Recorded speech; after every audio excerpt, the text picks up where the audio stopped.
Will Fuller signs with the Miami Dolphins. Yes, I said it. Will Fuller signs with the Miami Dolphins. YouTube! What's good, guys? It's your boy TD, and I'm back again with another video from Fantasy Good Sports. And today's video, guys, is on Will Fuller. Yes, I said it. So, guys, I'm a Will Fuller truther. I love Will Fuller. And I know that his health has been letting him down. And so when I seen that he tested positive for steroids, I understood it, but I knew it was illegal, so I know whatever happened, happens, but I understood why he did it. So guys, let me go on a little bit of a caveat before I break some other things down about Will Fuller. I'm going to talk about the steroid thing. I believe that the NFL in the future, maybe not next year, maybe it might be 2 to 3 years, they're going to start letting guys use certain products that help them heal, like during the off season and when they injured. That way they won't be tested for those things. Only when you're injured. Now, if you're not injured, you should be tested for everything. And I know maybe that's like oxymoron. Maybe you have to take that so you don't get injured. But I believe that these guys, is so much money on the line, and these guys only playing for 16 weeks, and it's football. It's football. Guys gonna get hurt. It is what it is. So I think you need to start letting guys use some HGH, use some products. I said what I said, guys, and I'm not trying to I don't want this to be like some kind of mutant thing. Like, oh, you want a bunch of mutants out there off of juiced up? No, I want to see my football players that I love. I want them to see them playing. And I don't want them seeing them being able to hurt other guys because they're so juiced up and they playing on an exceptional level because they juiced up. No, I just want to see them healthy. If they I don't want to see them out because of a hamstring or because of a muscle tear. Let them use what they need to use to get on the field. So I'm not gonna get too far off on that, but yeah, I don't like steroids. I played ball myself, and I wasn't a guy that wanted to take steroids, but I also wanted to be healthy. When games came up, big games, rivals, I wanted to be out there, and I didn't want like hamstring injuries to keep me out. And that's what's been keeping Will Fuller out. So that's why he used steroids. So let me get on, guys. As far as fantasy purposes, I believe Will Fuller will be one of the biggest sleepers. I don't know if I can even call him a sleeper this year. I believe Will Fuller will be one of the biggest sleepers in the NFL this year in fantasy football, guys. Get this guy. Now listen, I don't know about ADP right now. It's very, very early. So let things happen. Let the draft happen. I don't know. So I don't know when I'm taking him. Maybe 4th round, 3rd round. I don't know. 5th round. I don't know when I'm taking this guy. But I love Will Fuller. And I think you'll be able to get him for a discount because of what's going on to him not being able to play for the couple of games beginning of the season. And also by him just being injury prone. But I like this guy, guys. I like guys that are deep threats because in my fantasy leagues, I don't just do regular touchdowns. If a guy scores a 70-yard touchdown, that should be more points than a guy that scored a 2-yard touchdown. I said what I said. And guys, if you're not playing that in your fantasy leagues, then I respect that. We all play different types of leagues. But I want bonus points for bigger and longer touchdowns.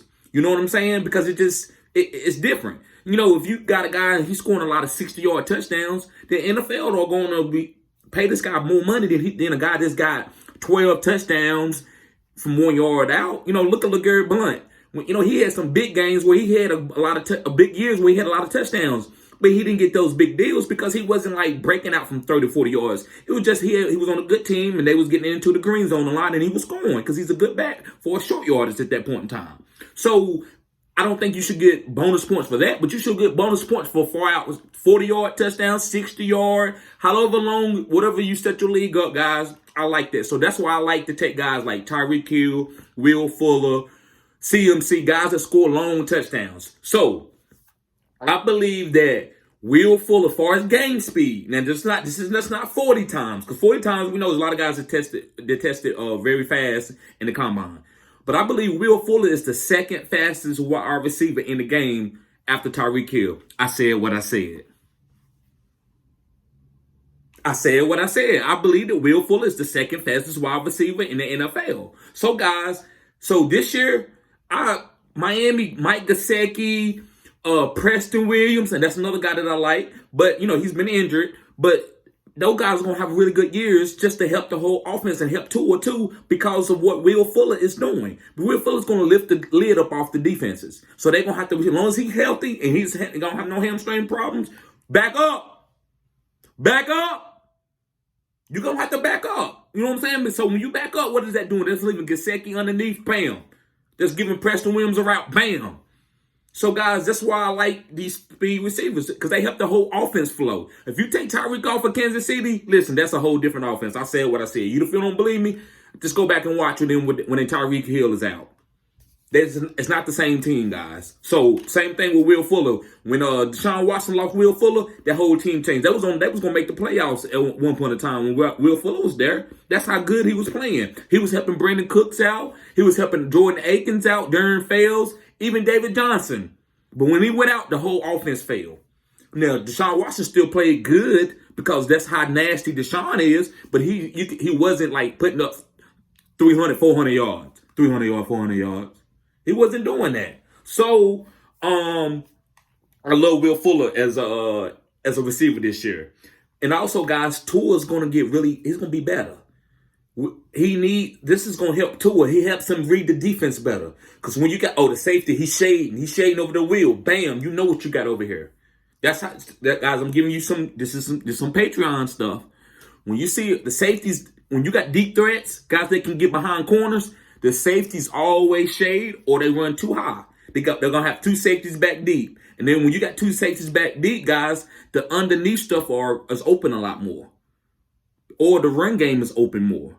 So I'm giving y'all some Patreon. So Will Fuller, you're gonna see. So Tua gonna get more easier reads. They're not gonna be able to disguise as much. You're not gonna be able to float safeties in and out at the last minute. Blitz the line back out. Back up. No, you see Will Fuller's right there, bro. Back up.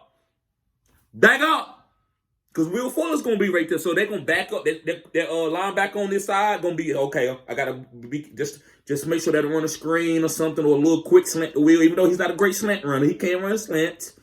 So boom, back up. That safety like gonna back up, but he ain't gonna be doing that. You know how safeties they trying to bait the quarterback, so they run down, act like they're gonna blitz them. Back up. You do that with Will, bam, you up. He gone. So you gonna stay back. So Tua gonna be able to get easier reads. So that's why I like that. I like what they did. So Dolphins is gonna be hell, man. I said what I said now. The only thing I need Will to do, and that's why I gave him my steroids thing. I need him to stay healthy. I don't know if he needs to get on bikes or whatever, or they need to prep him because I tore my hamstring and my groin. I had a lot of problems with hamstrings and groins, always my whole career, especially when I got in playing like school ball because the practices was every day and it was tougher. And so my groins hurt every day. So I had to prep. If I run wide open and I ain't prep right, I could pull something. Boom! I'm in my recreation team, which is like our county team. We play in states, and I missed my state games 2 years in a row with a pulled hamstring because I came to the game. I got to the game. I didn't stretch well, and the first play I did a move and boom, it snapped. So what I had to start doing is prepping. I had to run full speed an hour before the game, 30 minutes before the game. I had to keep running. And by the time the game come, I was warm. You know what I'm saying? Then halftime, it was very hard for me to come back because I'm tight again. So I had to keep moving. I had to get on bikes. And bikes used to wear me out I'm like, hey, you going to wear me out. I got to carry the ball. So same thing with Will. I'm not no professional like they are. So they know this. So Will, you're going to have to find something out to do, man. Some type of regiment for you to keep your muscles loose, bruh. Because that's the only problem. It ain't like you getting hurt hands and fingers and getting concussions. It's just your hamstrings. So you need to find out a regimen, bruh. I believe in you. Guys, go pick up Will Fuller. Because you know what they got? Back up. Back up. That's what they got to do, guys. So, guys, I'm not going to hold you up on this video. Make sure you hit the thumbs up button on this video, guys. And also subscribe to this channel, guys, because guys, I'm giving you cutting edge information here. And also, guys, go to my Patreon. I'm telling you, this is where I'm going to give you a lot of stuff about why quarterbacks, how they read the defenses, what the offensive coordinators are trying to do. Because fantasy is just not about picking players. I said what I said. Fantasy is about reading, like, teams go through different things each year. And sometimes a team that's not going to be very good is going to be a very good fantasy team because they playing from behind. So when you picking in the later rounds, you picking those guys because they playing from behind and they get more value. That's what it's about, guys. So just don't get stuck on players because, oh, he wins the 4-4. I don't care if he won a 4-4. If the team's going to use you that way. Look at Josh Jacobs. He got Kenyon Drake behind him now. Josh Jacobs still a good player, but do you want to touch that backfield? I don't. I need to see what's going to happen. Then maybe I can trade for him later. But I'm not going with that. So, guys, I'm not going to hold you up on this video. Make sure you subscribe to this channel if you're new and hit the thumbs up button, guys. Peace.